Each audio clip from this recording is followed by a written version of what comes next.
आरती से रामायण जी की कीर्त कलित ललित से की आरती से रामायण जी की आरती से रामायण जी की।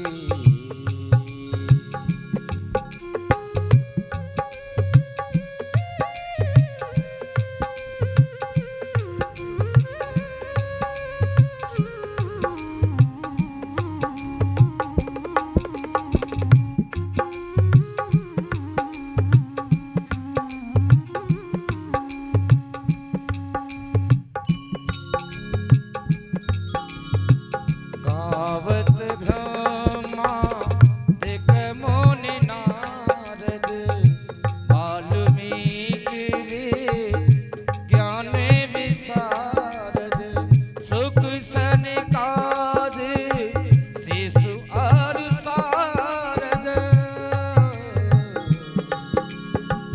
वरन पवन सुत कीरत ने आरती श्री रामायण जी की।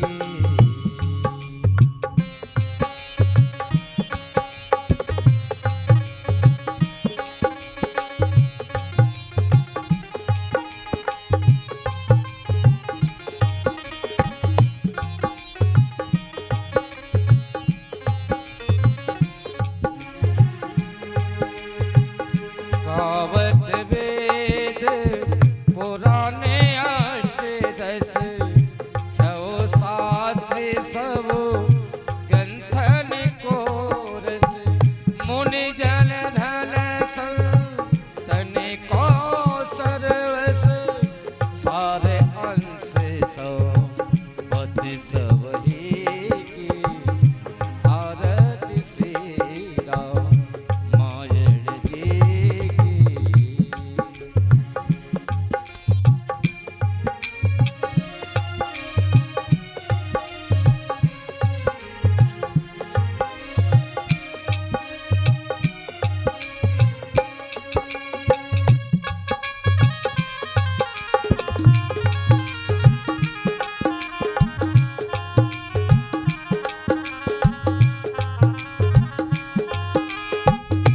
गावत संकट शंभु भवानी अरुघट संभव मुनि विज्ञानी व्यास आदि कवि वर जीव खानी काग भूषुंड गर्भ की आरती श्री रामायण जी की।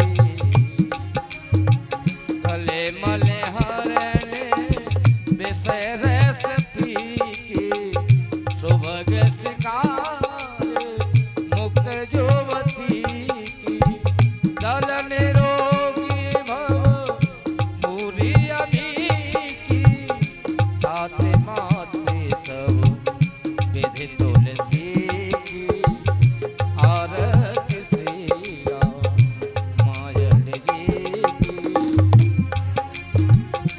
कीरत कलित ललित सियपी की कीरत कलित ललित सियपी की आरती श्री रामायण जी की आरती श्री रामायण जी की। बोलो सियावर रामचंद्र की जय, पवन सुत हनुमान की जय। श्री हनुमान जी महाराज की, श्री रामचरितमानस जी की जय जय श्री राम, जय जय श्री राम।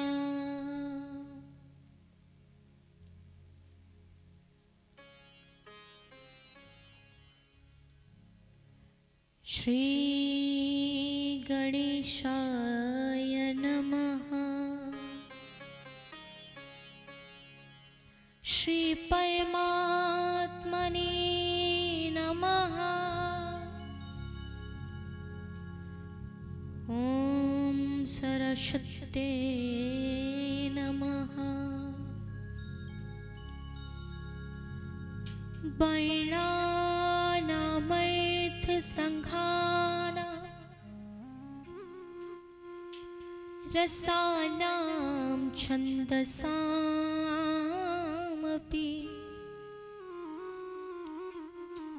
मंगलानां च कर्तारो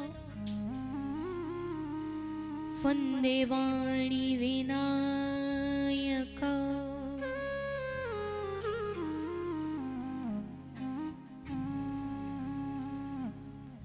लोकाविरामं रणरङ्गधीरं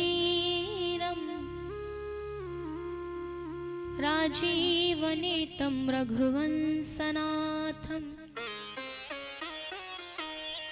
कारुण्यरूपं करुणाकरन्तं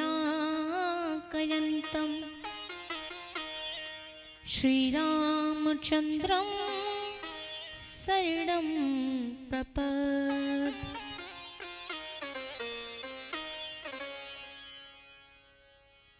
आओ हनुमंत विराजियो कथा कहूँ मति अनुसार सुप्रेम सहित गति धरहो अब आवो पवने कुमार।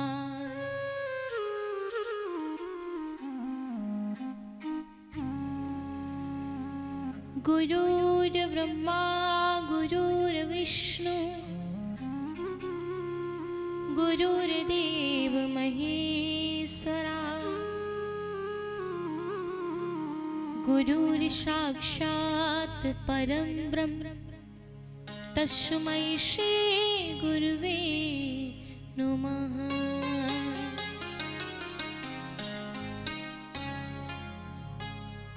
श्री राधे मेरी स्वामनी मैं राधे की दास जन्म जन्म मोहि दीजियो श्री वृंदावन रोबास। कर्पूर गौरम करुणावतारम संसार सारं भुजगेन्द्रहारं सदा वसन्तं हृदयारविन्दे भवं भवानी सहितं नमामि।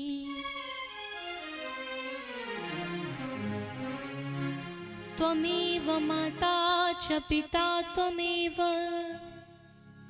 त्वमेव बन्धु च सखा त्वमेव त्वमेव विद्या द्रविणं त्वमेव त्वमेव सर्वं मम देव देवा। बोलिए श्री रामचंद्र भगवान की। आइए सभी लोग बड़े भाव श्रद्धा के साथ भगवान का ध्यान करते हुए आज की पावनमय कथा में प्रवेश।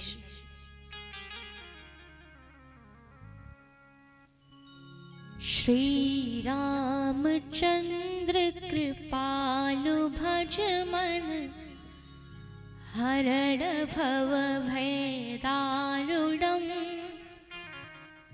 नवकंज लोचन कंज मुख कै कंज पद कंजारुणम।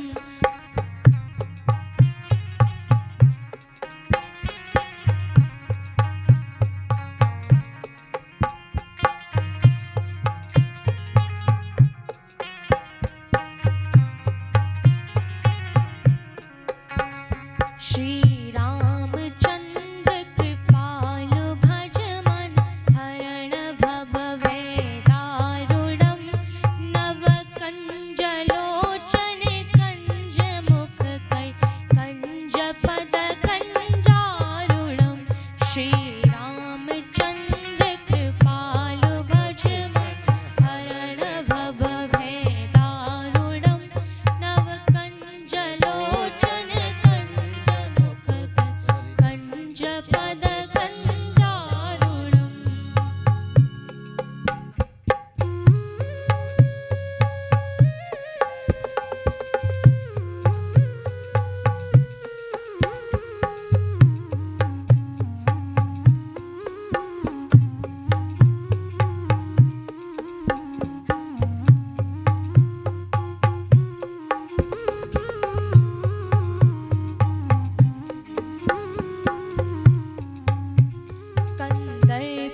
कृपाल भज मन हरणे भव भय दारुणम।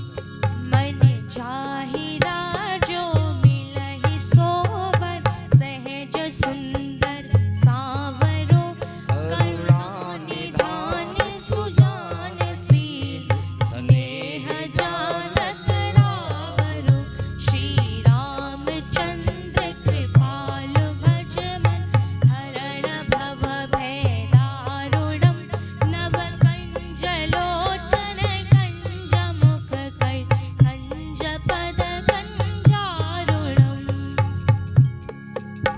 श्री रामचंद्र कृपाल भज मन हरल भव भय दारुणम।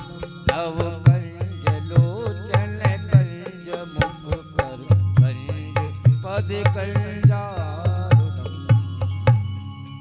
बोलिए श्यावर रामचंद्र भगवान की, जय हो पवन पुत्र हनुमान की, जय हो उमापति महादेव की। जय हो। परम मंगल में प्रात परखलेश्वर अकारण करना वर्णालय अखंड ब्रह्मांड नायक भगवान श्री राम मैया जानकी के चरणों में मेरा सत शत नमन वंदन अभिनंदन। भगवान श्री राम के परम लाडले भक्त श्री हनुमान जी महाराज के चरणों में मेरा सत शत नमन वंदन अभिनंदन। उमापति महादेव के चरणों में मेरा सत शत नमन वंदन अभिनंदन।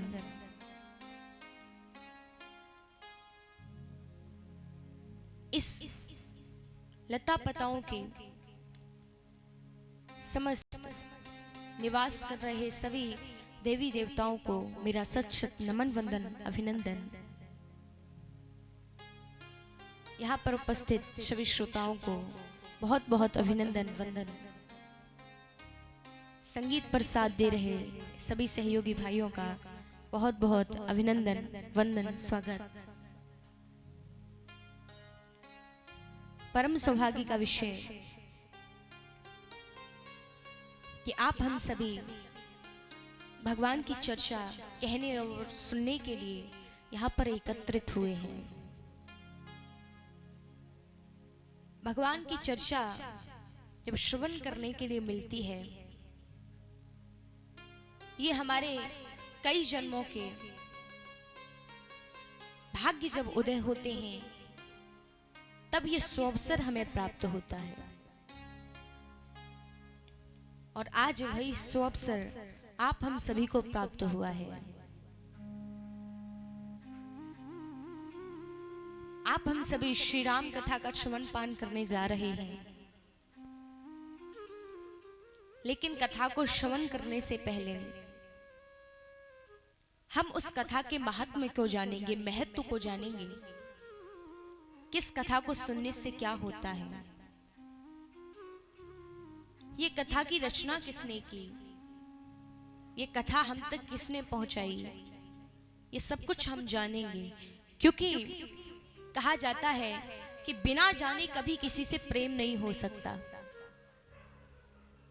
चाहे वो भगवान हो या फिर कोई विशेष व्यक्ति हो, वस्तु हो, कुछ भी हो, परंतु जब तक हम उसे जानेंगे नहीं तब तक हमें उससे प्रेम नहीं हो सकता।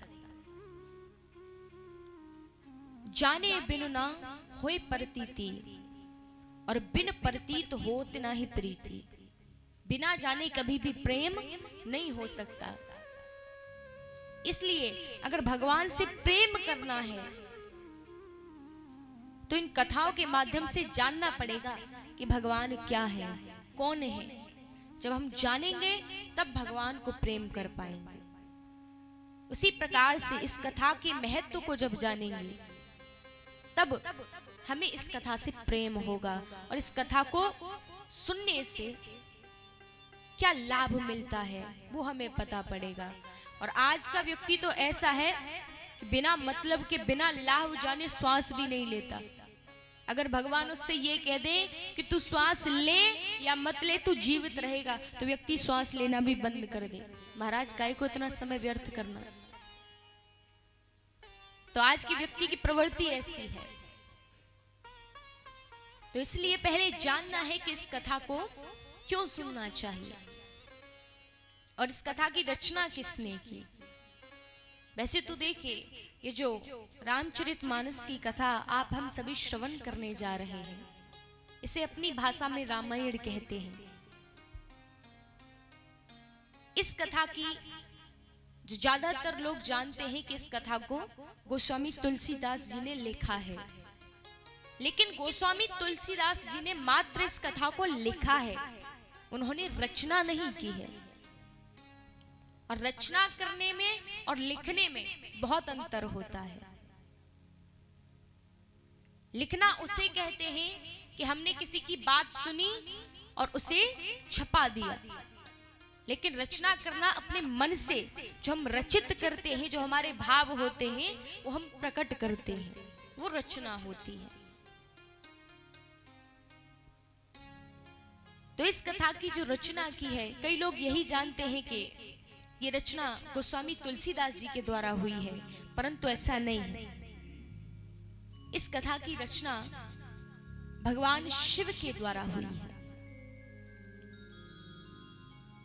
भगवान शिव ने इसकी रचना तो की, परंतु ना ही उसे किसी पुस्तक में लिखा, ना ही किसी पत्ते पर लिखा, कहीं भी उन्होंने इसे लिखा नहीं। रचना की और रचना करके अपने मन में बसा लिया, अपने मन में बैठा लिया। और इसीलिए तो इस रामायण का नाम रामचरितमानस पड़ गया, क्योंकि मानस का मतलब होता है हृदय। जो चीज हृदय में बस जाए उसी को मानस कहते हैं। तो उसकी रचना महादेव ने की। उसके पश्चात अभी ये कथा धीरे धीरे जब भगवान ने इसकी रचना कर ली, सबसे पहले उन्होंने ये कथा मैया पार्वती को श्रवण कराई। जब मैया पार्वती को श्रवण कराई, उसके पश्चात ये कथा काकभूषुंडी जी तक पहुंची और उन्हीं काकभूषुंडी जी ने यही राम कथा गरुड़ जी को श्रवण कराई। गरुड़ जी को श्रवण कराई। तत्पश्चात ये कथा याज्ञवल्क्य जी के पास तक पहुंच जाती है और उन याज्ञवल्क्य जी ने यही कथा भारद्वाज जी को श्रवण कराई। उसके बाद सुनते सुनाते ये कथा तुलसीदास जी तक आई। और देखिए, जब ये कथा तुलसीदास जी ने सुनी, उन्हें किसने सुनाई? उनके गुरु ने। जब उनके सतगुरुदेव ने ये कथा उन्हें सुनाई, पर उनके समझ में नहीं आया।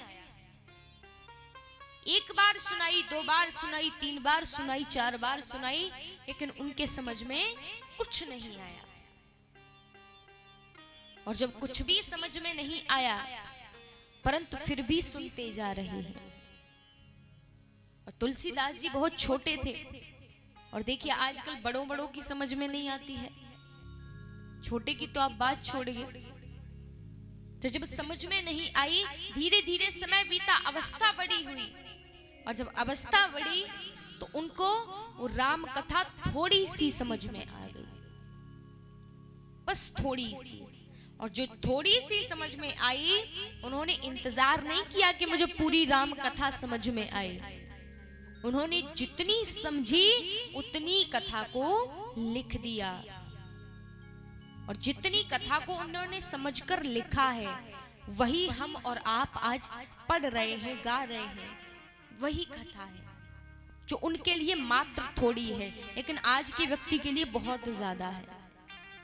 वो बस तुलसीदास ने थोड़ी सी समझी, वो ये कथा है। और देखिए, जब तुलसीदास जी ने इस कथा को रचित किया, उसके पश्चात, और आजकल हमारा आपका क्या है कि हम जब पूरा समझेंगे तब कुछ करेंगे। अब कुछ लोगों का होता है, जैसे कुछ लोगों से आप कहिए कि आप भजन करो, तो वो व्यक्ति कहते हैं कि अभी भजन नहीं करेंगे, अभी हमारा मन साफ नहीं है। जब हमारा मन पूरा साफ हो जाएगा तब हम भजन करेंगे। अगर आप इस भ्रम में रहेंगे कि हमारा मन पूरा साफ हो जाए, तो आपका मन कभी पूर्णतः साफ हो ही नहीं सकता। और जब मन कभी पूर्णतः साफ नहीं हो सकता तो आप कभी भगवान का भजन नहीं कर पाएंगे। और ये मन जो है ये बड़ा ही चंचल है, और ये मन इतना चंचल है कि आप यहाँ पर बैठे हैं, अभी अगर चाहो तो मुंबई में पहुंच जाए, देखे कौन से मूवी की शूटिंग हो रही है, कहां पर क्या चल रहा है, कौन से अभिनेता अभिनेत्री आ रहे हैं जा रहे हैं। एक बार जहां पर आप जाकर आए हो या स्वप्न में भी आपने जो चीज देखी है, मन अगर चाहो तो झट से वहां पर पहुंच सकता है।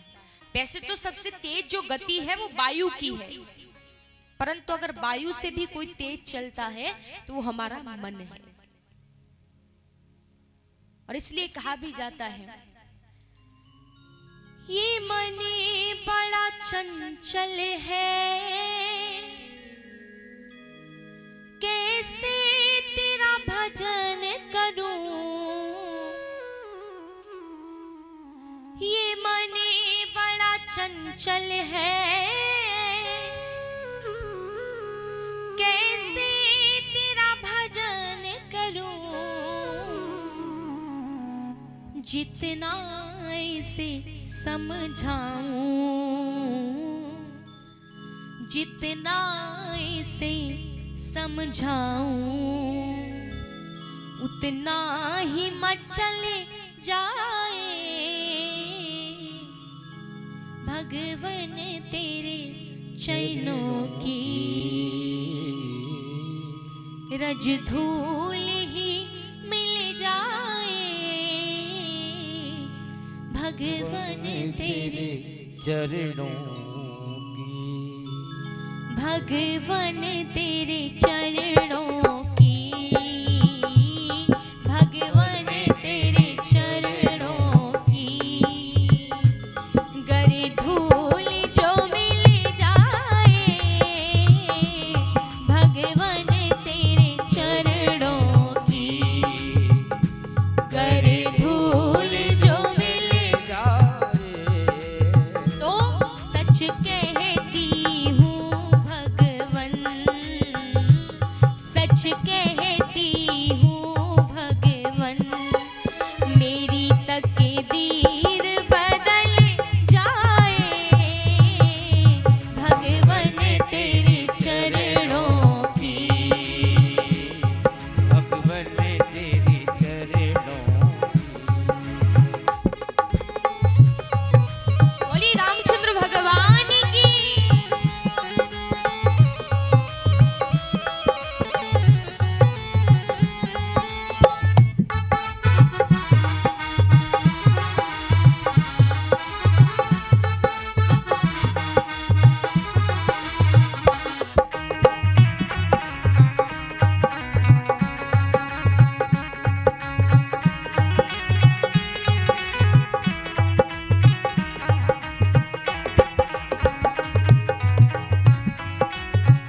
और भक्त कहता है कि मेरा मन तो इतना चंचल है कि तुम्हारा भजन मैं कर नहीं सकता, लेकिन अगर मैं तुम्हारा भजन नहीं करता तो आप ऐसा ना विचार कर लेना कि मेरी कोई इज्जत नहीं है, मेरा कोई सम्मान नहीं है। आप मुझे अपनी नजरों से ना गिरा देना, और अगर आपने मुझे अपनी नजरों से गिरा दिया तो क्या होगा। नजरों से गिराना ना, चाहे लाख सजा देना। नजरों से गिराना ना, चाहे लाख सजा देना। नजरों से गिराना ना, चाहे लाख सजा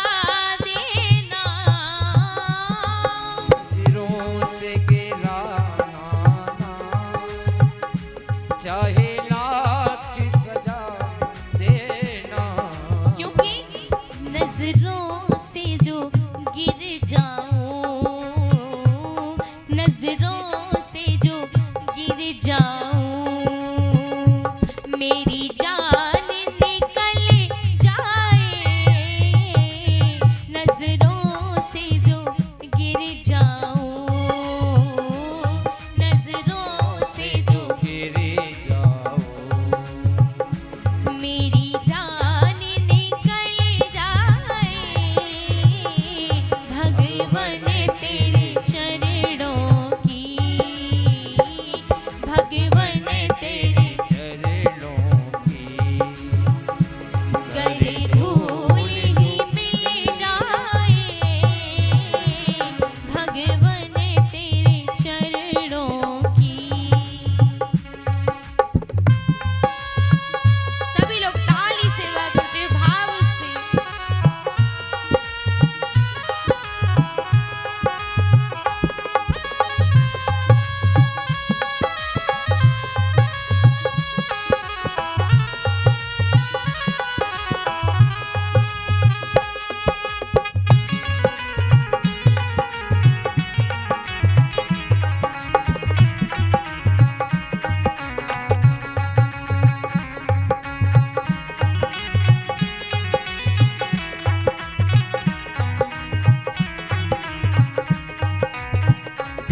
और उसके पश्चात मेरे इस जीवन का मात्र एक उद्देश्य है। इस जीवन से बस एक कामना है। मेरा जीवन तो जैसा निकल रहा है ठीक है, लेकिन प्रभु जब मेरा अंत समय आए तब क्या हो, आपसे बस एक ही सहायता चाहिए। और कहता है वक्त,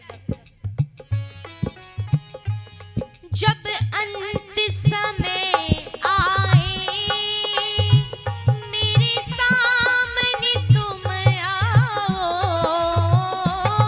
जब अंतिम समय आए, मेरे सामने जब तुम हो, जब अंत समय आए, मेरे सामने बस तुम हो, अंतिम समय आए,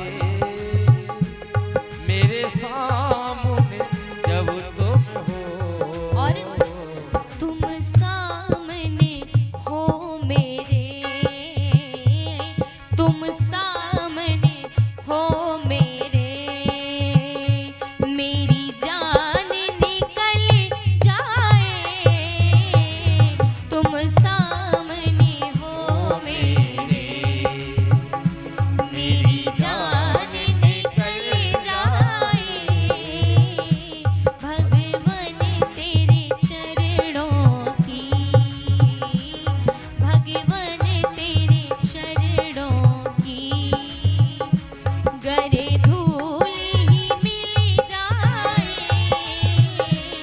भगवन तेरे चरणों की गर धूल ही मिल जाए, सच कहती हूँ भगवन, सच कहती हूँ भगवन, मेरी तकदीर बदल जाए, भगवन तेरे चरणों की, भगवन तेरे चरणों की, गर धूल ही मिल जाए, भगवन तेरे चरणों की, भगवन तेरे चरणों की, गर धूल जो मिल जाए,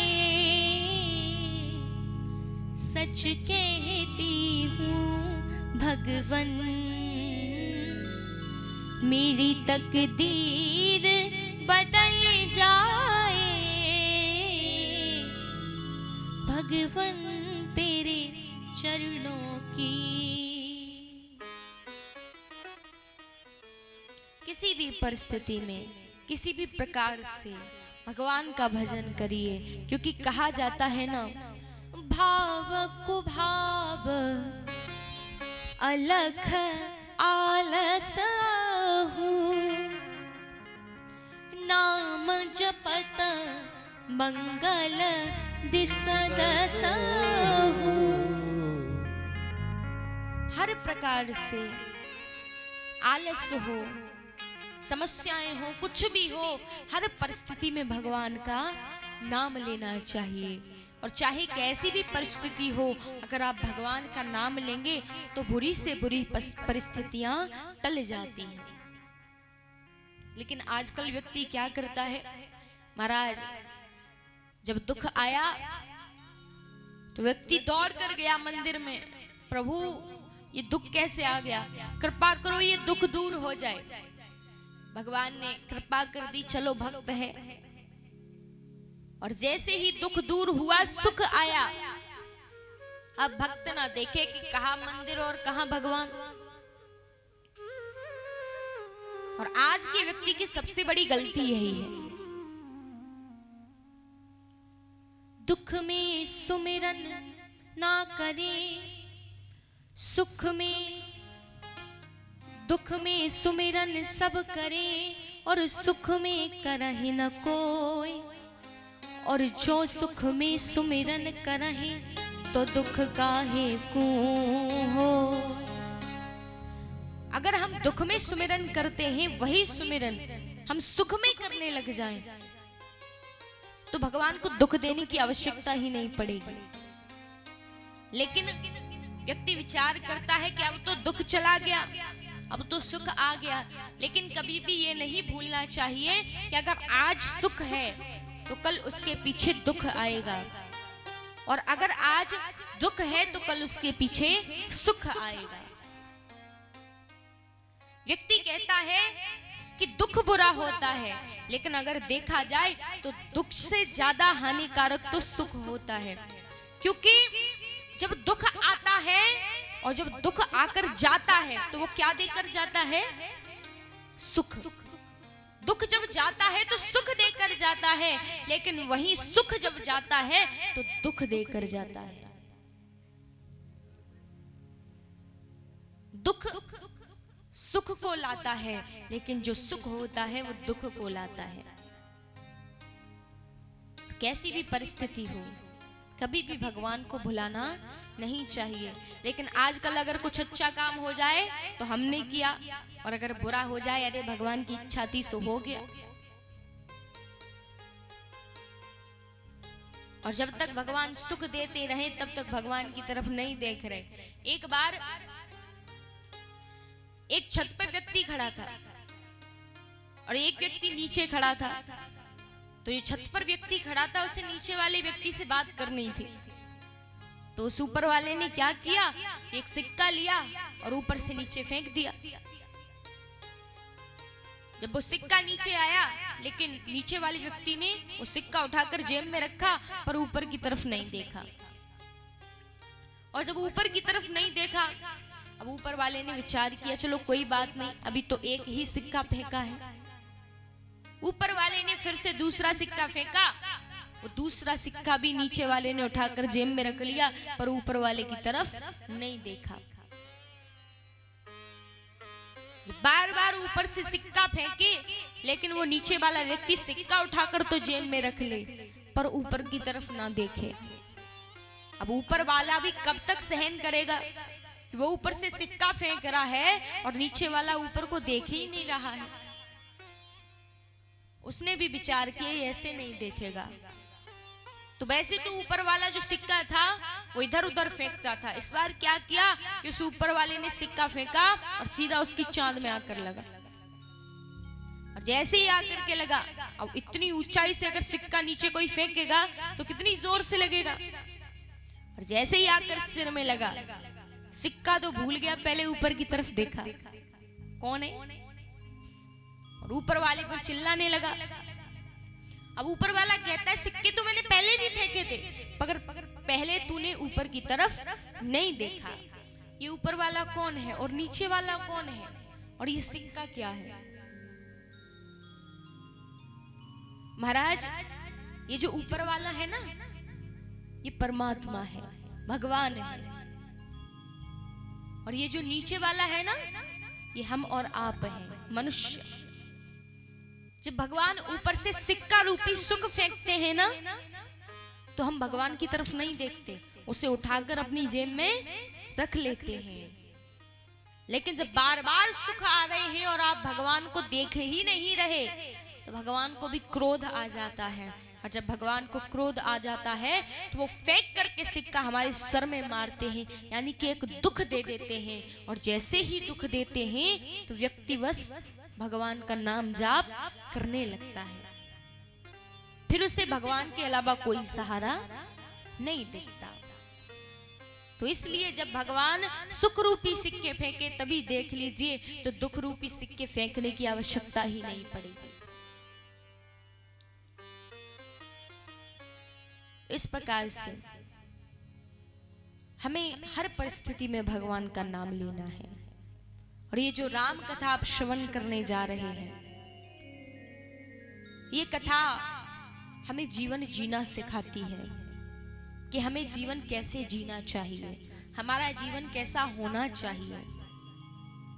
देखिए, जैसे आप कोई सीरियल देखते हैं, कोई नाटक देखते हैं, उसमें जिस प्रकार से किरदार हुआ करते हैं, कोई माँ का किरदार निभाता है, कोई पिता का किरदार निभाता है, कोई बहन का, कोई बेटी का, कोई भाई का, वैसे ही ये संसार भी एक नाटक है।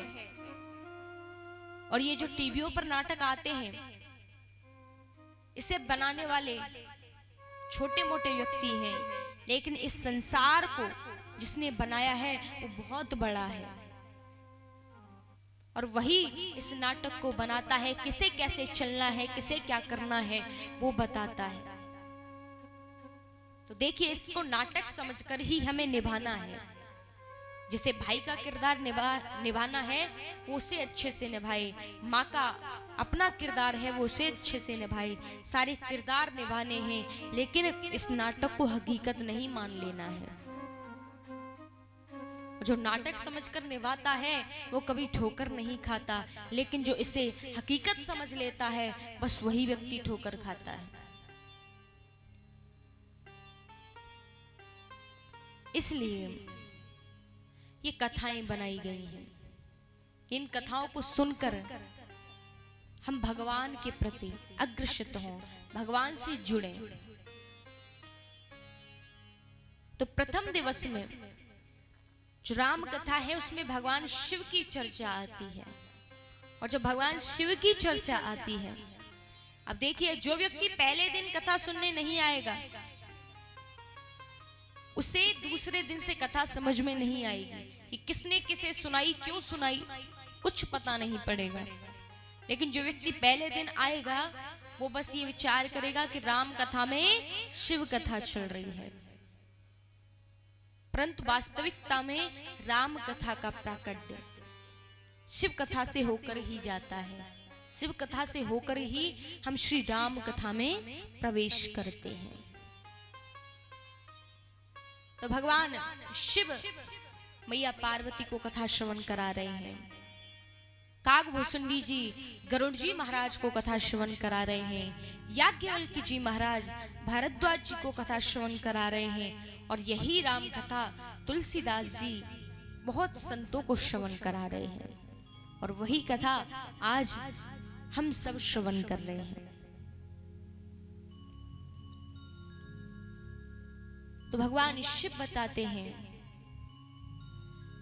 एक बार त्रेता जुग माही, एक बार त्रेता जुग माही, शंभु गए कुंभज ऋषि माही, शंभु गए कुंभज ऋषि माही, संग सती जग जननी भवानी, संगे सती जग जननी भवानी, संग सती जग जननी भवानी, संगे सती जग जननी भवानी, पूजे ऋद्धि अखिलेश्वर जानी, पूजे ऋषि अखिलेश्वर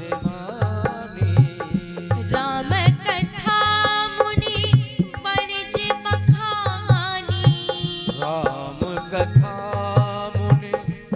जी बखानी। सुनी महेश परम सुख मानी। सुनी महेश परम सुख मानी। ऋषि पूछी हरि भगत सुहाई। ऋषि पूछे हरि भगत सुहाई। कही शंभु अधिकारी पाए। कही शंभु अधिकारी पाई। मंगल भवन अमंगल हारे। मंगल भवन अमंगल हारी। त्रिविश दशरथ अजर बिहारी। रवि उस दशरथ अजीर बिहारी। एक बार त्रेता युग माही।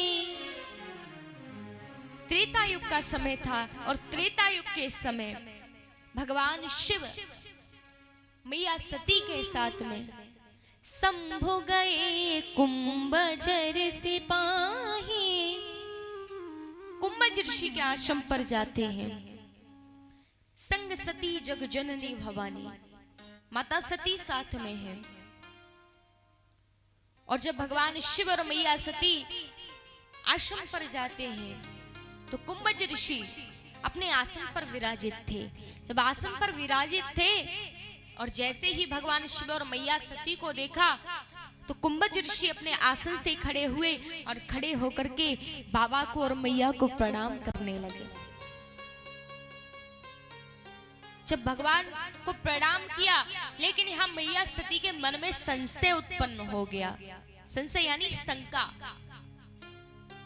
जब शंका उत्पन्न हो गई, वो विचार करने लगी कि जो वक्ता अपने स्थान से उठकर के अपने श्रोताओं को प्रणाम कर रहा है, वो वक्ता हमें भला क्या कथा सुनाएगा। और आजकल के समय में व्यक्ति समझता है अगर कोई सामने वाला व्यक्ति झुक रहा है या प्रणाम कर लेता है तो उसे लगता है कि इसमें ज्ञान नहीं है, यही कमजोर है, इसलिए प्रणाम कर रहा है।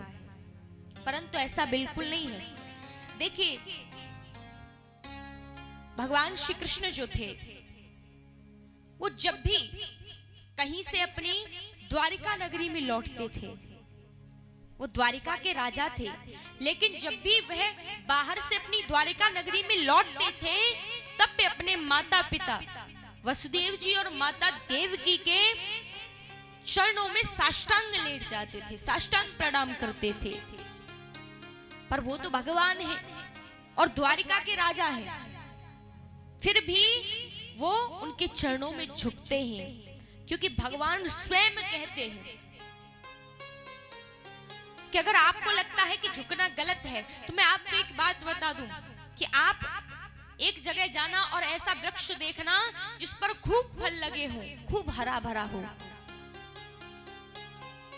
उस फल की जो डालियां होंगी वो नीचे की तरफ झुक रही होंगी।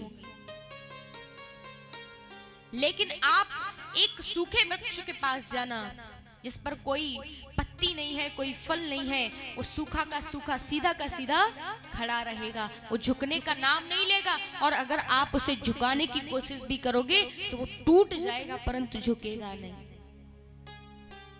लेकिन जो हरा भरा होगा वो अपने आप नीचे की तरफ झुक जाएगा। और जो व्यक्ति झुके ना वो समझ लीजिए ये मूर्ख है, इसके अंदर ज्ञान नहीं है, क्योंकि झुकने से कभी भी कोई छोटा नहीं होता। यहाँ पर मैया सती के मन में शंका उत्पन्न हो गई, और जब मैया सती के मन में शंका उत्पन्न हुई तो जब कुंभज ऋषि ने राम कथा का श्रवण कराया, लेकिन मैया सती का मन उस कथा में नहीं लगा। वैसे तो ये कथाएं कल्याण करने वाली हैं, परंतु अगर इन कथाओं को कोई मन लगाकर ना सुने तो ये कथा व्यथा बन जाती है। वहां से मैया सती और भगवान शिव आगे जाते हैं और जब कैलाश पर्वत के लिए जा रहे हैं तभी मार्ग में आगे बढ़ रहे हैं तो भगवान शिव की दृष्टि जाती है। और जब भगवान शिव की दृष्टि एक ओर जाती है तो भगवान शिव ने क्या देखा? शंभु समेत राम ही देखा, शंभु समेत राम देखा, शंभु समेत राम ही देखा, शंभु समेत राम देखा, उपजा हिया अति हर सुविशेषा, उपजा हेत हर्ष विशेषा, जय सच्चिदानंद जग पावन, जय सच्चिदानंद जग पालन, जय सच्चिदानंद जग पावन, जय सच्चिदानंद जग पालन, अस कहीं चले मनोज न सावन,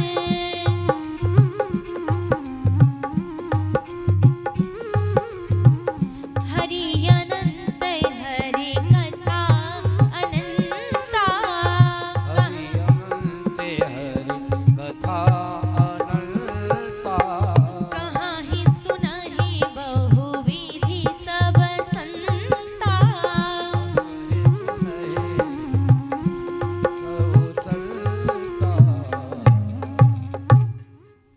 भगवान शिव ने मार्ग में भगवान श्री राम को देखा और जब भगवान श्री राम को देखा तो उन्हें देख करके बड़े ही मग्न हो जाते हैं कि आज मुझे मेरे प्रभु के दर्शन हो गए। लेकिन त्रेता युग का समय है और भगवान राम अपनी लीला कर रहे हैं और लीला जहां तक पहुंच चुकी है कि मैया जानकी का हरण रावण के द्वारा हो गया है। तो भगवान श्री राम अपनी भार्या जानकी को ढूंढ रहे हैं, हर तरफ पूछते हैं, हे खगमृग हे मधुकर सेनी, तुम देखी सीता मृगनैनी। भगवान ढूंढ रहे हैं मैया जानकी को, पूछ रहे हैं सबसे, हे खगमृग हे मधुकर सेनी, तुम देखी सीता मृगनयनी, क्या आप में से किसी ने मेरी सीता को देखा है? अगर किसी ने देखा है तो मुझे बताओ। परंतु कहीं से कोई उत्तर नहीं आ रहा। प्रभु बड़े व्यथित हैं। भगवान शिव ने जब राम को देखा साष्टांग प्रणाम करने लगे और जब भगवान शिव ने भगवान राम को प्रणाम किया तो मैया सती विचार करती हैं कि मेरे प्रभु इस तुच्छ से प्राणी को क्यों प्रणाम कर रहे हैं। मैया सती कहती है भगवान शिव से कि प्रभु आप इन्हें क्यों प्रणाम करते हैं? आप तो इस संसार के पिता हैं, आपको ये संसार शीश झुकाता है और आप एक साधारण से राजकुमार के आगे झुक रहे हैं, ये आपको शोभा नहीं देता।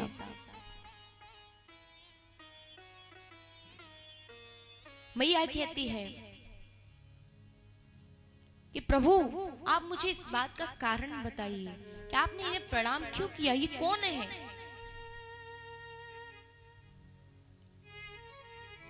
तब उत्तर दिया भगवान ने और कहा देवी ये कोई साधारण व्यक्ति नहीं है, ये साधारण राजकुमार नहीं है, ये मेरे इष्ट, मेरे प्रभु, मेरे राम हैं। जब ऐसा कहा तो मैया को विश्वास नहीं होता, क्योंकि पहली बात तो मैया ने कथा को मन लगाकर नहीं सुना, और जब कथा को व्यक्ति मन लगाकर नहीं सुनता तो वो भगवान को जान नहीं सकता, और जो भगवान को जानेगा ही नहीं वो भगवान को पहचान कैसे सकता है। मैया भगवान को नहीं पहचान पा रही और कहती है कि मैं विश्वास नहीं करती कि ये भगवान है। अरे अगर ये भगवान होते तो ये इस प्रकार से जंगल में रोते हुए नहीं भटकते। आपने अभी अभी कहा कि इनकी भार्या का हरण हो गया है। अगर इनकी भार्या का हरण हो गया है तो ये जाए, इन्हें तो पता होगा कि इनकी भार्या कहाँ है, जाकर उन्हें ले आए। लेकिन इस प्रकार से विलाप क्यों कर रहे हैं? तब भगवान शिव ने उत्तर दिया, देवी अगर आपको लगता है कि ये भगवान नहीं है तो आप ऐसा करो कि मेरे प्रभु की परीक्षा ले लो।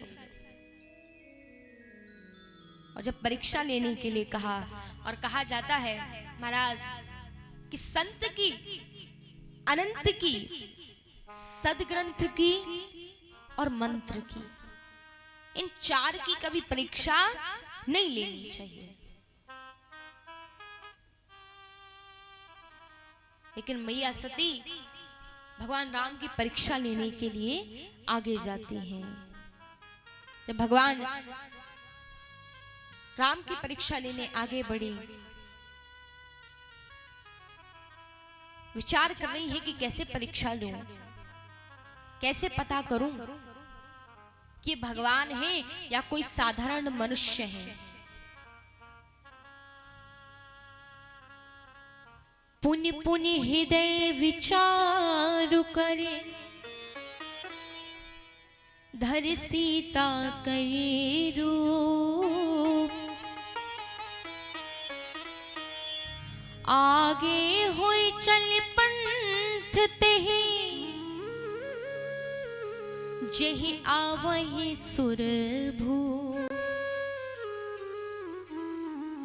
मैया सती भगवान जिस राह से आ रहे हैं उसी राह में मैया जानकी का रूप धारण करके बैठ गई, परीक्षा ले रही है। क्योंकि अगर ये भगवान होंगे तो मुझे पहचान लेंगे, अगर भगवान नहीं होंगे तो अपनी भार्या समझ लेंगे। भैया लक्ष्मण की दृष्टि पड़ती है। लक्ष्मण जी ने देखा भाभी, भैया से कहा भैया देखो भाभी तो वो बैठी हैं। भगवान राम कहते हैं भैया आपको अवश्य ही कोई भ्रम हुआ है, अगर जानकी यहाँ होती तो हम कब से आवाजें लगा रहे हैं, वो हमारे पास चली आती, उस प्रकार से वहां पर बैठी नहीं रहती, कोई और स्त्री होगी।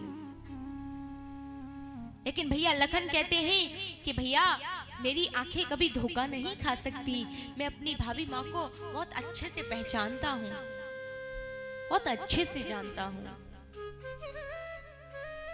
वहां से भगवान राम और भैया लक्ष्मण आगे आते हैं और आगे आकर के देखा जहां मैया सती मैया जानकी का रूप धारण करके बैठी है। जैसे ही देखा, भैया लखन को नहीं पता, लखन जी नहीं समझ पाए, लेकिन भगवान राम ने जैसे ही मैया को देखा तो हाथ जोड़ लिए और हाथ जोड़कर भगवान मैया सती से कहते मैया आज आप अकेली आई हो, बाबा नहीं आए। और जैसे ही इतनी बात सुनी मैया के पैरों तले जमीन खिसक गई। मैया विचार करती है कि वास्तविकता में भगवान है और आज मैंने भगवान की परीक्षा ले ली, मैंने अपने प्रभु की बात नहीं मानी, अपने पति की बात नहीं मानी। मैया वहां से दबे पांव वापस लौटकर आ जाती है, वहां से वापस लौटकर आ गई। एक तो मैया ने मन लगाकर कथा नहीं सुनी, दूसरी बात कि अपने पति की बात नहीं मानी, तीसरी बात कि भगवान की परीक्षा लेने चली गई, और चौथी बात कि जब मैया वापस लौटकर आई और भगवान शिव ने पूछा देवी ले आई परीक्षा, तो मैया ने जीवन में पहली बार अपने पति से झूठ बोला। और मैया कहती है हे प्रभु कछु न परीक्षा लीन गुसाही, कीन प्रणाम तुम्हारी नाही। मैया कहती है मैंने कुछ परीक्षा नहीं ली, मैं तो बस गई और जाकर उन्हें प्रणाम किया और प्रणाम करके वापस आ गई। भगवान वहां से तो चले जाते हैं मैया सती के साथ में। इधर भगवान ने कैलाश पर्वत पर जाकर के समाधि लगाई, और जब समाधि लगाते हैं तो भगवान को सारा दृश्य पता पड़ता है कि सती भगवान की परीक्षा लेने गई थी और वहां पर इन्होंने मेरी मैया जानकी का रूप धारण करके प्रभु की परीक्षा ली। भगवान शिव विचार करते हैं कि जानकी मेरी मां है और मेरी पत्नी ने अपने स्तन में मेरी मां का रूप धारण किया है। अब मैं अपनी पत्नी को अपनी पत्नी की दृष्टि से नहीं देख सकता। भगवान की समाधि लग जाती है, और जब समाधि लग जाती है धीरे धीरे समय व्यतीत हुआ। भगवान ने माता सती का त्याग कर दिया, और ये बात माता सती जान जाती हैं। सती हृदय अनुमान किया, सब जाने सर भाग्य, कीन कपट में संभुसन, नारी सहज जड़ आज्ञा। मैया समझ जाती है कि मैंने अपने प्रभु के साथ छल किया है, और मैंने जो छल किया है उस छल को प्रभु पहचान गए हैं, और जब प्रभु उस छल को पहचान गए हैं इसीलिए प्रभु ने मेरा त्याग कर दिया। धीरे धीरे समय बीता। उसके पश्चात और जब भगवान शिव की समाधि लगी, इसी समय जो माता सती के पिता थे दक्ष प्रजापति, तभी उनके जीवन में दो घटनाएं होती कि एक तो ब्रह्मा जी ने दक्ष को प्रजापति बना दिया। इससे पहले वो प्रजापति नहीं थे, वो महाराज दक्ष थे, लेकिन इस समय उन्होंने दक्ष को प्रजापति बना दिया। और दूसरी बात कि प्रजापति तो बनाया ही साथ प्रजापतियों का स्वामी भी बना दिया। तो जब प्रजापतियों का स्वामी बना दिया, व्यक्ति को जब कुछ मिल जाता है तो उसे अहंकार हो जाता है। और कहा भी जाता है ना महाराज कि जब पद आता है तो मद आ ही जाता है। तो यहां भी महाराज दक्ष को अहंकार हो गया। इधर भगवान शिव की समाधि खुलती है, और इधर दक्ष प्रजापति प्रजापतियों के स्वामी बन गए हैं। बड़ा अहंकार है कि अब मेरे सामने कौन टिक सकता है, मैं तो बहुत बड़ा बन गया। उसका श्रेय खुद को देने लगे। और देखिए जीवन की सबसे बड़ी गलती यही होती है कि व्यक्ति हर कार्य का श्रेय अपने आप को देता है।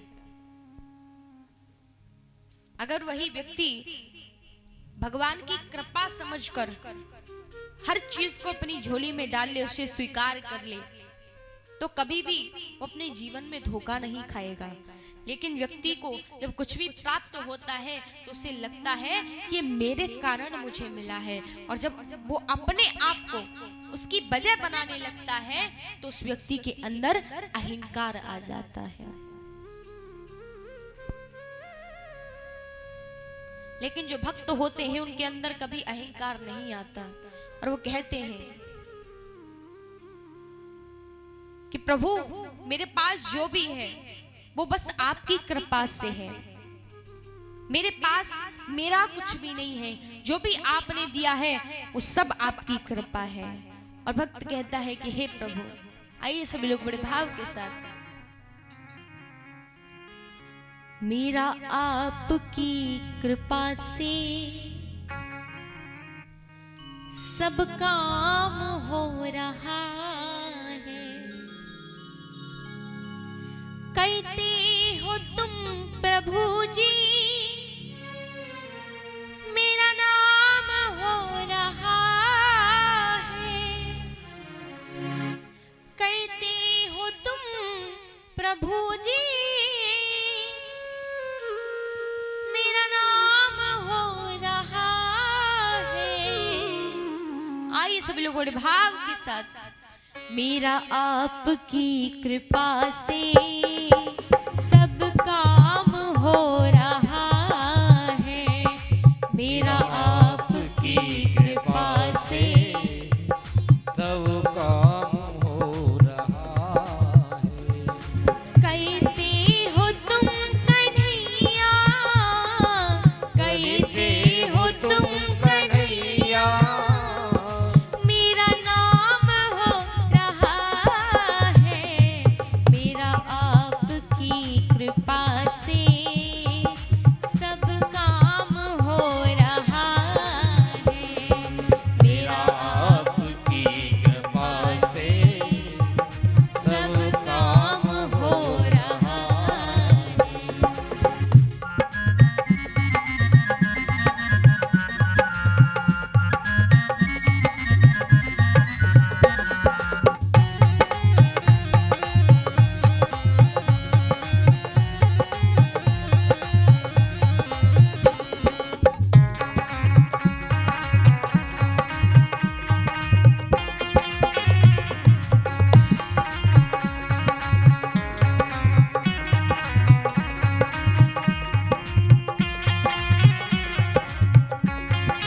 और पतिवार के बिना ही मेरी नाव चल रही है। पतिवार के बिना ही मेरी नाव चल रही है। हैरान है ये ज़माना, मंज़िल भी मिल रही है। हैरान है जमाना, मंजिल भी मिल रही है। और प्रभु करता नहीं मैं कुछ भी, करता नहीं मैं कुछ भी, सब काम हो रहा है। मेरा आपकी कृपा से सब काम हो रहा है।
पे कान्हा, तेरा कर्म मुझ पे प्यारे, सरेआम हो रहा है।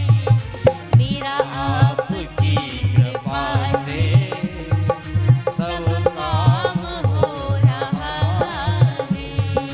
कहती हो तुम प्रभु जी, मेरा नाम हो रहा है। कहते हो तुम प्रभु जी मेरा नाम हो रहा प्यारे, है। मेरा आपकी कृपा से, मेरा आपकी कृपा से सब काम हो रहा है। मेरा आपकी कृपा से सब काम हो रहा है। मेरा आपकी कृपा से सब काम हो रहा है। मेरा आपकी कृपा से सब काम हो रहा है। सब काम हो रहा है। सब काम हो रहा है। मेरा आपकी कृपा से सब काम हो रहा है। तो दक्ष जब प्रजापति बन जाते हैं, इधर भगवान शिव की समाधि खुलती है और समाधि खुलने के पश्चात भगवान शिव मैया सती को अपने सामने आसन दे देते हैं। जो अर्धांगिनी का आसन था उस पर से मैया सती को हटा देते हैं। तो अब नित्य प्रति जब मैया का भगवान शिव ने त्याग कर दिया तो मैया का मन बड़ा विचलित रहने लगा।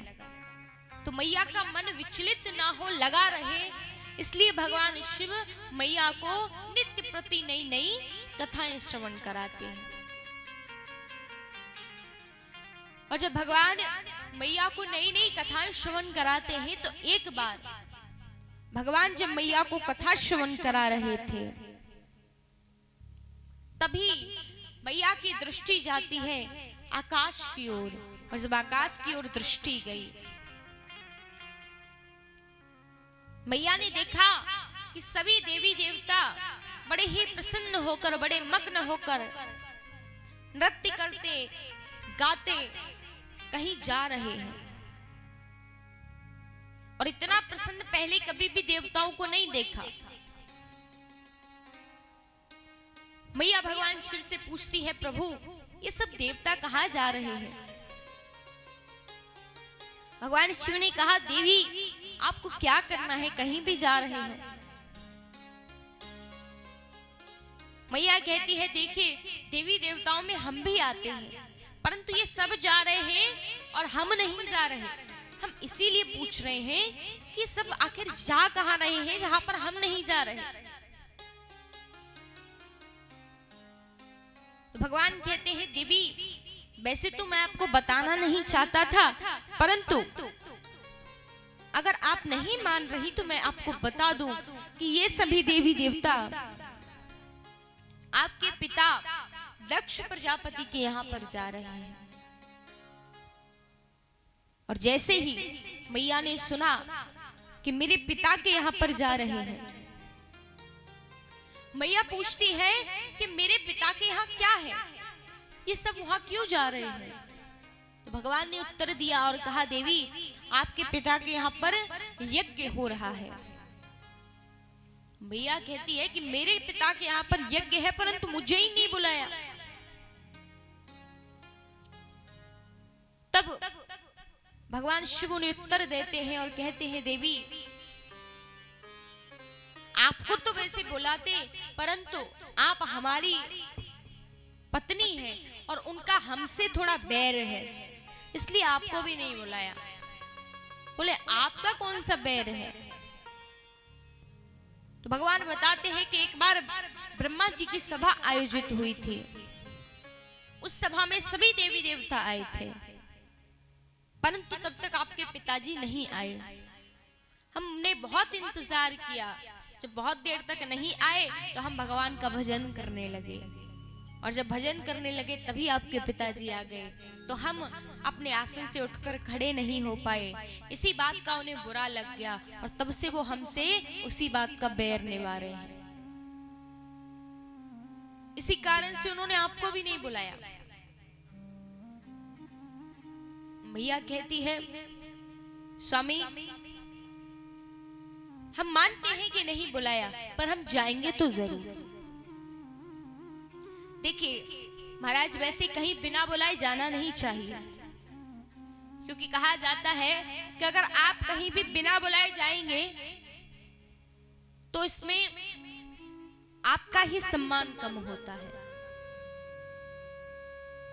परंतु इसी के साथ एक और बात कही गई है कि वैसे तो बिना बुलाए नहीं जाना चाहिए, पर 4 जगह ऐसी हैं जहां पर आपको बिना बुलाए भी चले जाना चाहिए।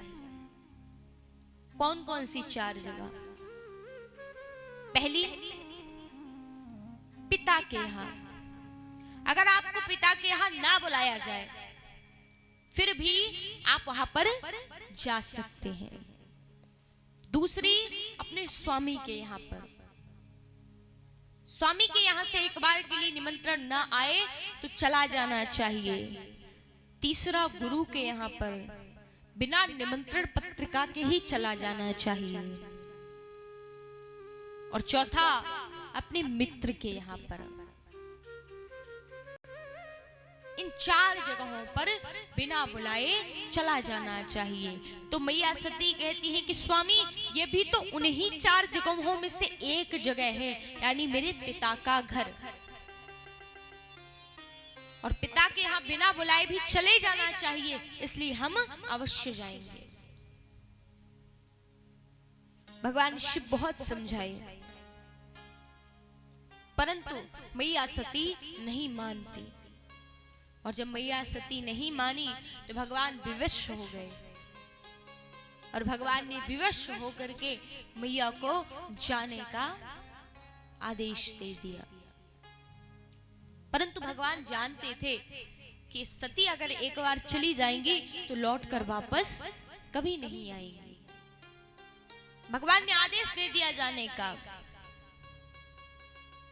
माता सती नंदी पर सवार होकर के अपने वस्त्र आदि लेकर के अपने पिता दक्ष प्रजापति के यहाँ के लिए चली जाती हैं।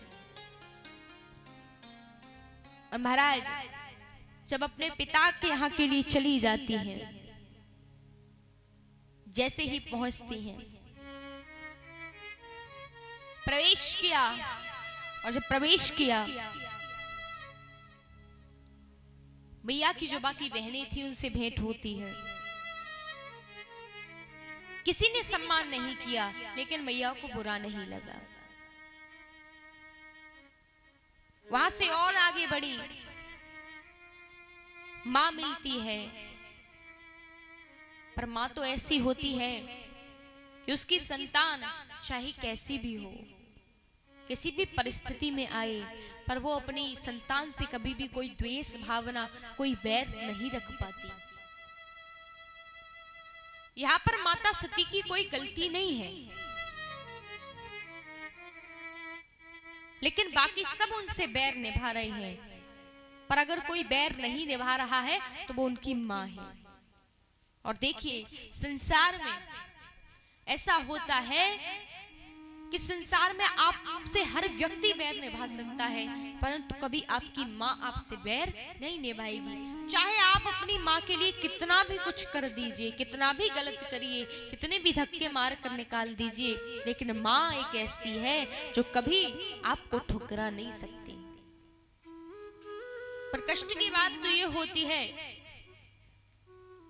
कि हर बच्चे के भाग्य में अच्छी मां होती है। हर बच्चे के भाग्य में एक अच्छी मां होती है, पर हर मां के भाग्य में अच्छे बच्चे नहीं होते। मां तो सबकी अच्छी होती है, लेकिन बच्चे कभी अच्छे नहीं होते। और आज के दुनिया में तो ज्यादातर बच्चे अच्छे नहीं होते, क्योंकि आजकल बच्चों को लगता है कि उनका स्टैंडर्ड, उनकी जो मान है, सम्मान है, वो अगर अपने माता पिता को अपने साथ रखेंगे, कहीं साथ लेकर जाएंगे या उनसे बात करेंगे या उन्हें किसी से मिलवाएंगे तो उनकी इज्जत कम हो जाएगी। तो यही है कि माता पिता कभी भी अपने बच्चों से बैर नहीं रखते। पर आजकल अगर बेटे की शादी हो जाए और अगर बहू बेटे से कह दे कि आपको अपनी माँ से बात नहीं करनी है, तो वो बेटा एक बार भी अपनी माँ से बात करने की कोशिश नहीं कर सकता, क्योंकि पत्नी ने कहा है। वो अपनी माँ से पूरा बैर निभाएगा, परंतु माँ फिर भी बच्चे से बात करने की कोशिश करेगी। अक्सर अगर माँ और बच्चों में झगड़े हो जाएं, बच्चे चाहे माँ से कैसा भी बोल दें, परंतु अगर बच्चे भोजन नहीं करते, खाना नहीं खाते, तो खाना लेकर माँ ही आती है। अभी बच्चे माँ के पास भोजन लेकर नहीं जाएंगे कि माँ आप नाराज हो तो आप भोजन कर लो, कभी नहीं ऐसा होता। मैया सती की माँ ने हृदय से लगा लिया, स्वागत सत्कार किया और मैया सती को अंदर ले जाती हैं। और जब मैया सती को अंदर ले जाती हैं, अंदर ले जाने के बाद मैया सती अपने पिता दक्ष प्रजापति से मिलती हैं। जब दक्ष प्रजापति ने मैया सती को देखा तो देखकर कहते हैं, अरे देखो ये इस भोले के साथ में रह रहकर उसके जैसी हो गई है। अरे मैंने निमंत्रण नहीं दिया फिर भी चली आई।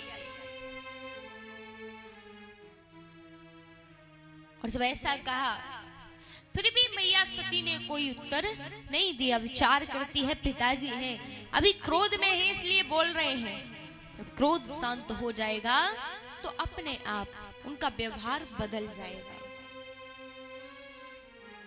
किसी भी बात का मैया को बुरा नहीं लगा, लेकिन मैया यज्ञशाला में जब प्रवेश करती हैं, मैया ने यज्ञशाला में प्रवेश किया, यज्ञशाला को देख रही हैं, तब मैया की दृष्टि पड़ती है वहां पड़े आसनों पर कि वहां पर ना तो विष्णु जी आए हैं और ना ही ब्रह्मा जी आए हैं, लेकिन दोनों के आसन हैं, पर भगवान शिव का कोई आसन नहीं है। और जैसे ही मैया ने इतना दृश्य देखा, मैया कहती है कि अब तक मैंने सारा अपमान बर्दाश्त कर लिया, क्योंकि वो अपमान मेरा हो रहा था, मैंने इसलिए कुछ नहीं कहा, लेकिन अब मेरे पति के ऊपर बात आ गई है। और हमारे इस भारतवर्ष में तो ऐसी ऐसी माताएं हुई हैं कि उन्होंने अपने पति के लिए यमराज से भी दुश्मनी ले ली, यमराज से भी अपने पति के प्राण वापस ले आई। ऐसी ऐसी माताएं हमारे इस भारत भूमि पर हुई हैं। तो मैया सती कहती है कि मैं अपने पति का अपमान बर्दाश्त नहीं कर सकती। और मैया कहती है, शिव अपमान न जाय सही, हृदय न होई प्रबोध, सकल सबहे हट हट की तब, बोली बचन सक्रोध। मैया सती क्रोध में आकर के कहती हैं कि पिताजी आपने मेरे पति का अपमान करके अच्छा नहीं किया। और यहाँ पर ब्रह्मा विष्णु दोनों ही उपस्थित नहीं है, पर उन दोनों के आसन हैं, पर दोनों नहीं आए, क्योंकि जिस यज्ञ में शिव को आमंत्रित ना किया जाए, जिस यज्ञ में शिव का कोई स्थान ना हो, वो यज्ञ ना तो कभी पूर्ण हो सकता है और ना ही उस यज्ञ में कभी ब्रह्मा और विष्णु सम्मिलित हो सकते हैं। वैसे अगर मैं चाहूं तो अभी आपके प्राण ले सकती हूँ, लेकिन मैं ऐसा बिल्कुल भी नहीं करूंगी, क्योंकि मैं नहीं चाहती कि बेटियों पर ये कलंक लगे कि एक बेटी ने अपने पति की अपमान के कारण अपने पिता की हत्या कर दी, परंतु मैं अपने पति का इतना अपमान देखने के बाद जीवित नहीं रह सकती। और मैया अपने पिता को कहती है कि पिताजी, अब मैं जीवित तो नहीं रहूंगी, लेकिन मैं आपको एक बात याद दिला दूं कि यह आपका यज्ञ कभी भी पूर्ण नहीं हो सकता। और मैया सती ने अपने क्रोध से, अपने पांव के अंगूठे से योग अग्नि उत्पन्न की, और योग अग्नि उत्पन्न करके मां उस अग्नि में अपने आप को जलाने लगती है। जब जलाने लगती है तो मैया मरते मरते जब प्राण निकलने वाले हैं तो भगवान शिव से वरदान मांग रही हैं कि हे प्रभु, इस जन्म में तो मैंने आपके प्रति कई अपराध कर दिए और आपका अपमान अपनी आंखों से देख लिया, लेकिन प्रभु फिर भी मेरे इन सब अपराधों को क्षमा करके आप मुझे एक मरते मरते वरदान दे दीजिए। और मैया कहती हैं, हे प्रभु, सती मरत हरि सनु वर मांगा, सती मरत हरि सन वर मांगा, सती मरत हरि सनु वर मांगा, सती मरत हरि सन वर मांगा, जन्म जन्म शिव पद अनुरागा, जन्म जन्म शिव पद अनुरागा, जन्म जन्म शिव पद अनुरागा, जन्म जन्म शिव पद अनुरागा। और जब मैया सती ने वरदान मांगा, हे प्रभु, मेरे सारे अपराधों को क्षमा करके बस मुझे इतना वरदान दे दीजिए कि मैं इस जन्म में तो आपके प्रति अपने धर्म को नहीं निभा पाई, परंतु अपने अगले जन्म में मैं जब भी जन्म लेकर आऊं तब तब मैं आपकी ही भार्या, आपकी ही पत्नी बनूं। और ये वरदान जब मैया सती ने मांगा तो भगवान ने इस वरदान को स्वीकार कर दिया। और मैया जब यहाँ से मैया की मृत्यु होती है, तेहि कारण हिम गिरि ग्रह जाई, तेहि कारण हिम ग्रह जाई, जननी पार्वती तनु पाई, जननी पार्वती बन पाई, जननी पार्वती तनु पाई, जननी पार्वती बन पाई, सती मरत हरि सन वर मांगा, जन्म जन्म शिव पद अनुरागा। मैया कहती है कि हर जन्म में मुझे बस आपके ही चरणों की सेवा मिले। मैया इतना कहते कहते, इतना वरदान मांगते मांगते मैया ने अपने तन का त्याग कर दिया। और जब मैया ने अपने तन का त्याग किया, और देखिए जब तन का त्याग मैया करती है तो सारी सभा में हाहाकार मचने लगती है, क्योंकि जिसने अपने तन का त्याग किया वो कोई साधारण नहीं थी, वो भगवान शिव की अर्धांगिनी थी।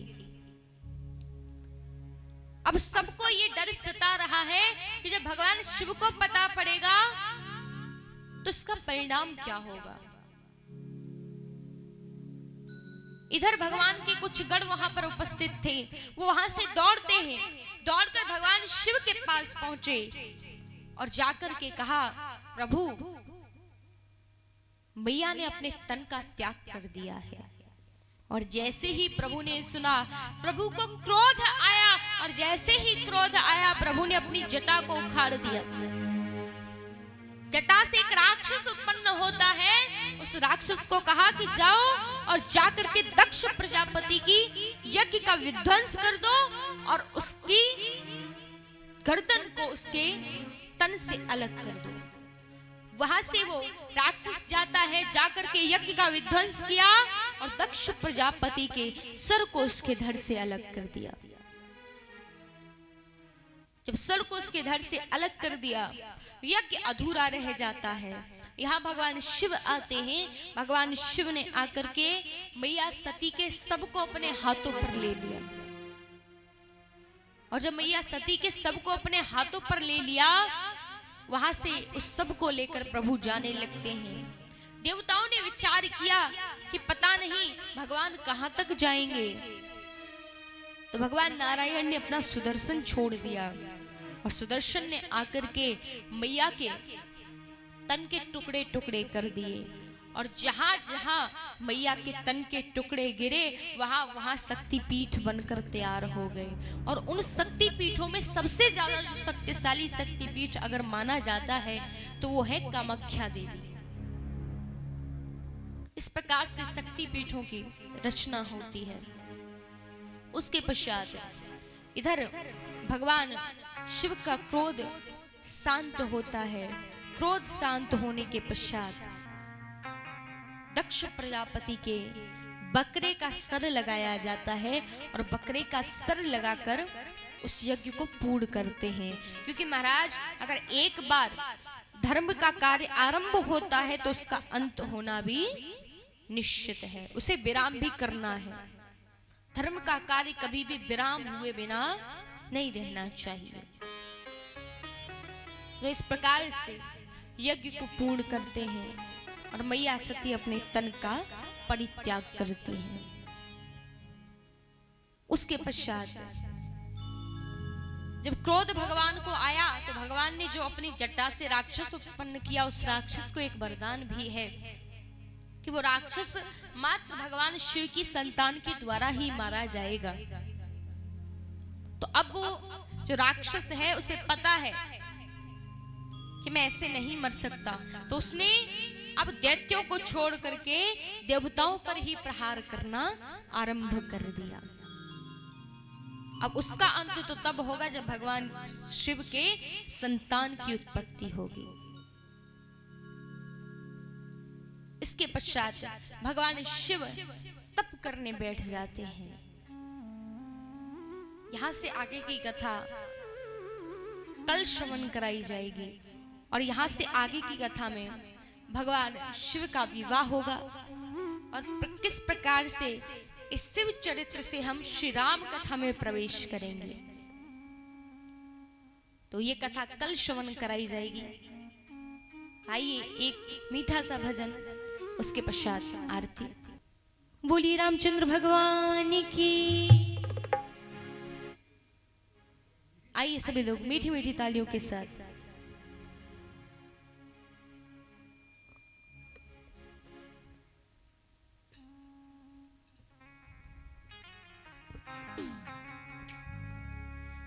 राघव की अदा निराली है,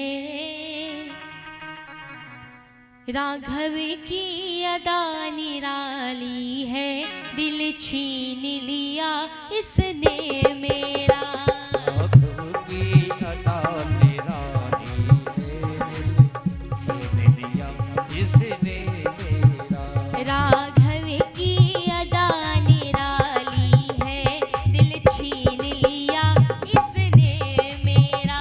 राघव की अदा निराली है, दिल छीन लिया इसने मेरा। दिल छीन लिया इसने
बोली श्यावर रामचंद्र की, जय पवन सुत हनुमान की, जय।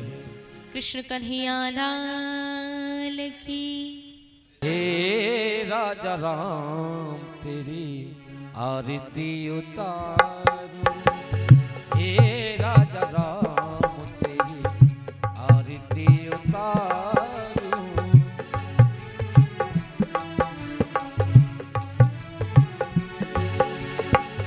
आरती उतारूं तुझे तन मन वारूं, आरती उतारूं तुझे तन मन वारूं। हे राजा राम तेरी आरती उतारूं।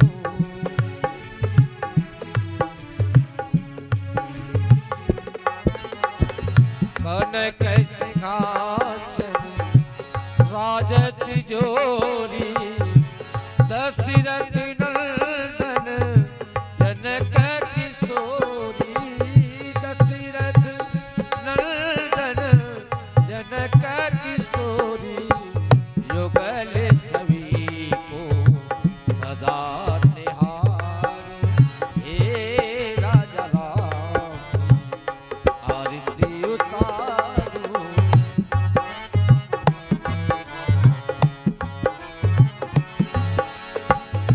वाम भाग सो हित जग जननी, चरण विराजत है सुत अजनी, चरण विराजत है सुत अजनी।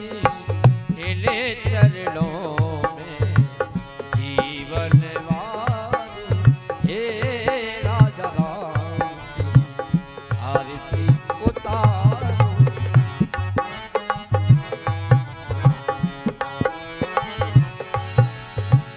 चरणों से निकली है गंगा प्यारी, जिसने सारी पावन कर दी है दुनिया सारी। इन्हें चरणों को सदा पखारूं, हे राजा राम आरती उतारूं।